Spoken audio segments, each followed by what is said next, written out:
Halo semuanya, selamat datang kembali di channel Gio Kasimo. Nah, jadi di channel ini aku akan membahas tips and tricks seputar Microsoft Excel. Nah, jadi di video kali ini kita akan sama-sama belajar cara membedakan border dan insert table. Nah, jadi mungkin di video ini kita akan membahas secara tuntas dan juga singkat ya kepada teman-teman semua.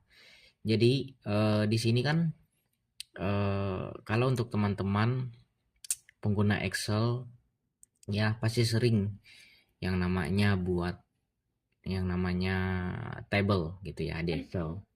Nah, jadi kebanyakan orang itu pasti menggunakan yang namanya border untuk membuat suatu kolom di Excel. Nah, jadi hari ini kita akan bahas tuntas teman-teman ya, yang mana border, yang mana yang insertable gitu. Nah, jadi di video kali ini kita akan membahas dua cara membuat tabel di Excel ya gitu. Dan apa aja kekurangan dan kelebihannya gitu. Baiklah teman-teman, tanpa berlama-lama kita langsung aja ke pembahasannya. Nah, jadi di sini udah kelihatan ya. Di sini kita akan bahas mulai dari border ya. Jadi apa itu border?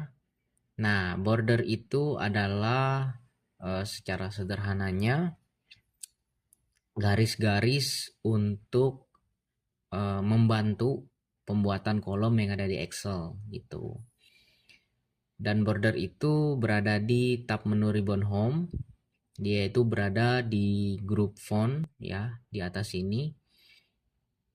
Dan dia itu ada beberapa tipe ya, ada beberapa mode, maksudnya ada yang namanya bottom border, top border, left border gitu ya. Jadi teman-teman bisa coba semuanya di sini.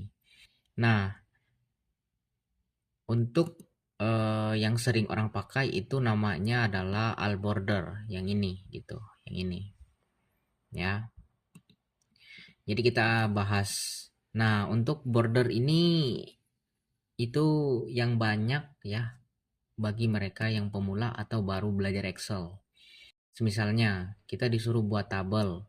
Nah, pastinya kalian ngebuatnya itu menggunakan border gitu. Ya nggak salah sih sebenarnya. Tapi Excel itu udah menyediakan yang namanya insert table. Dia itu ada berada di tab menu ribbon insert. Dia itu berada di grup menu tables di sini. Nah, gitu. Dan ini uh, fitur yang sebenarnya untuk membuat table di Excel. Jadi gunanya adalah untuk mempermudah kita sebagai pengguna Excel untuk menginput data. Nah, jadi kita akan bedah di sini satu-satu. Kita balik ke border tadi.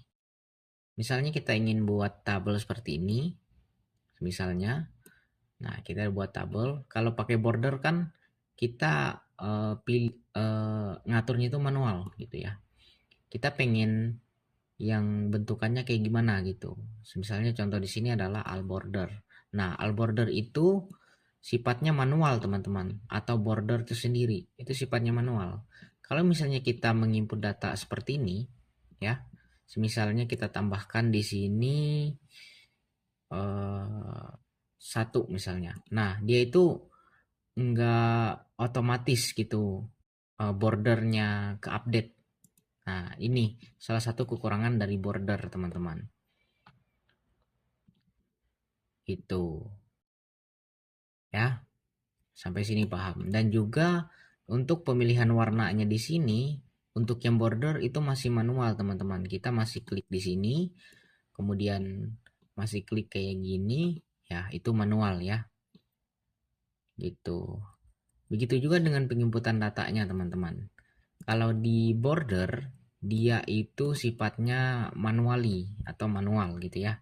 Contohnya di sini kita buat namanya manual misalkan. Nah, dia itu eh, masih secara basic gitu kalau kita pakai border gitu.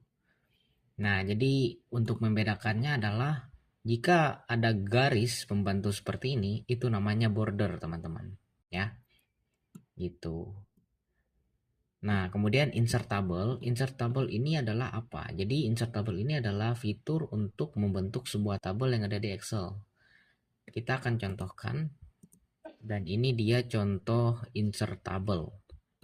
Ya, sebenarnya kita mau bikin kayak gini, tinggal ke menu ribbon insert dan pilih di bagian group table, dan di sini kalian klik yang table gitu ya. Nah, di sini kan udah ada tuh teman-teman. Nah, jadi kalian centangin aja di sini karena gunanya untuk menampilkan judul yang akan kita buat untuk top nama judulnya ya. Gitu. Jadi kita centang. Kalau kalian nggak centang ini dia nggak muncul ya judul otomatisnya di atas sini gitu. Kita centang lalu kita tekan OK. Maka muncul di sini teman-teman. Nah, jadi kelebihannya insertable ini adalah dia itu bisa gonta-ganti warna atau gonta-ganti style gitu ya kalau bahasa modernnya. Nah, di sini di tabel style kalian bisa pilih warnanya, pengen warna oranye, warna ungu, atau warna hijau seperti ini. Itu tinggal satu klik teman-teman. Dan juga ada beberapa banyak di sini ya yang bisa kalian pilih untuk pewarnaannya. Nah, jadi ini beda dengan yang border tadi. Kalau border tadi kan kita harus mewarnainya secara manual, kita pilih warnanya secara manual seperti ini ya. Sebagai contoh gitu. Tapi kalau ini udah tersedia teman-teman ya. Tinggal kalian pergi ke insert atau ke tabel desain seperti ini. Nah, kalian tinggal pilih gitu warnanya. Oh, aku mau warna hijau atau warna kecoklatan seperti ini. Itu bisa semua teman-teman ya. Dan juga untuk fiturnya di sini ke update otomatis. Misalnya kita nginput data di sini misalnya 1. Nah, dia kan ke input otomatis seperti ini teman-teman. Gitu. Nah, dia akan input otomatis seperti ini. Apapun yang kita input, teman-teman, kalau dia ke connect dengan kepala kolomnya seperti ini, dia akan ke update otomatis. Beda halnya dengan yang border tadi, dia nggak ke otomatis sendiri, teman-teman. Nah, gini, dia nggak ke otomatis sendiri gitu. Nah, jadi itu dia kelebihan dan kekurangan dari border dan insertable gitu. Kemudian kalau di border itu kita nggak bisa menamai teman-teman, nggak bisa menamai nama border tersebut gitu. Tetapi kalau kita menggunakan insertable, kita bisa menamai nama tabel tersebut ya. Kalian fokus di tabel name di samping sebelah kiri. Nah, kita bisa buat nama tabel yang ingin kita cari nanti gitu. Jadi tinggal kita ketik namanya, maka tabel yang ini akan muncul gitu ya. Gini. Misalnya kita pengen ngubah jadi nama Gio. Nah, jadi nama tabel ini adalah Gio gitu ya. Nah, di sini. Gitu. Nah, jadi untuk insertable dia itu berguna misalnya kita teman-teman punya data banyak gitu ya, database banyak, nama karyawan atau total penjualan di suatu usahanya atau toko teman-teman. Nah, itu tinggal ketik nama tabelnya seperti nama ini tadi Gio maka muncul. Nah, ini sangat berguna jika teman-teman menggunakan rumus VLOOKUP dan kawan-kawan gitu. Jadi nggak perlu lagi teman-teman, kalau menggunakan rumus VLOOKUP, teman-teman bisa langsung ngeblok gitu ya ke tabel yang bersifat border gitu ya. Kalau kita menggunakan insert tabel, kita cuma ngeklik atau kasih nama yang sudah kita kasih di table name-nya, maka tabelnya akan otomatis ke input di rumus teman-teman gitu. Nah, jadi untuk di sini juga ada banyak kelebihan ya untuk yang insertable.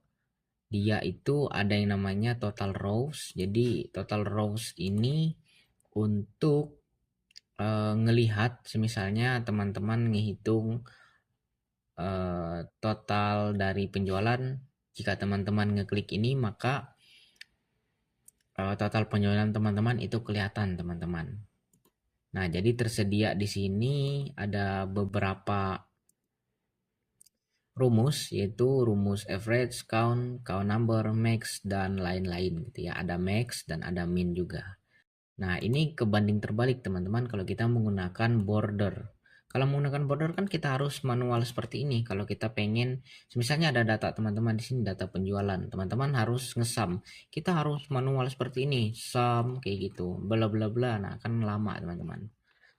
Nah, jadi itulah kekurangan dari border dan insertable gitu. Kalau insertable tadi tinggal kita klik di sebelah sini. Oh, misalnya kita pengen ngesum, tinggal pilih aja menunya di sini sum, nah akan muncul datanya atau ke jumlah otomatis di sini. Kalau kita menggunakan, kalau kita mencentang total rows tadi, gitu. Dan juga ada namanya filter bottom teman-teman. Jadi di sini udah otomatis ya. Kalau kita ngeklik, kita ngecentang filter bottom, maka dia akan muncul seperti ini. Dan data teman-teman yang tadinya ada di sini akan ke filter gitu. Jadi nggak perlu lagi nih kita harus, jadi nggak perlu lagi kita buat filter manual lagi di sini. Di sini ya, kita nggak perlu lagi buat filter manual ya, karena di insertable udah disediain teman-teman. Oke, mungkin itu yang bisa aku sampaikan di video hari ini. Semoga teman-teman bisa memahami perbedaan dari border dan insertable gitu. Nah, jadi untuk rekomendasi itu teman-teman harus menggunakan insertable kalau menurut aku, karena itu lebih mempermudah teman-teman untuk menganalisis data teman-teman. Apalagi teman-teman bekerja menggunakan khusus tabel gitu ya. Nah, jadi aku saranin teman-teman menggunakan insertable. Bisa menggunakan border, cuman agak lawas gitu ya teman-teman, agak jadul kalau kita menggunakan border. Sebaiknya kita berpindah ke insertable. Baiklah, mungkin sekian dari video hari ini. Semoga video ini bisa membantu teman-teman ya. Bagi yang belum tahu gitu apa itu border atau nggak bisa apa ya namanya, nggak bisa membedakan antara border dan insertable. Nah, mungkin video ini bisa menjawab teman-teman gitu ya. Oh, jadi ini insertable dan jadi ini yang border gitu. Baiklah, mungkin terima kasih untuk teman-teman yang udah ngeklik videonya dan udah nonton sampai habis juga. Dan sekian dari aku, Gio Kasimu. Sampai jumpa di video selanjutnya dan